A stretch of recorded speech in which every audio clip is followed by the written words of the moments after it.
My name is Connor Mustar, and this is my 1967 Ford Mustang GTA Convertible.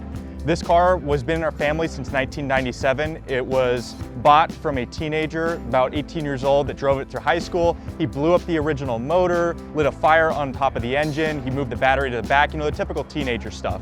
So the father got fed up. It was sitting underneath a tree at the convertible top, and it was deteriorating, so it was like, hey, I want to help sell this. My grandfather went and bought it, and since then it sat in the back of a garage for about 23 years. And then as soon as the lockdowns and COVID started, that's when we started restoring it, my grandfather and I. Then he passed in 2023, and I continued the restoration. And so everything on this car, besides the paint and the chassis painting, has been done by myself, including like the engine rebuild and everything like that. And I finished the restoration for it and started the engine for the first time in probably about last October. And like this engine was pulled out of a 1967 Thunderbird.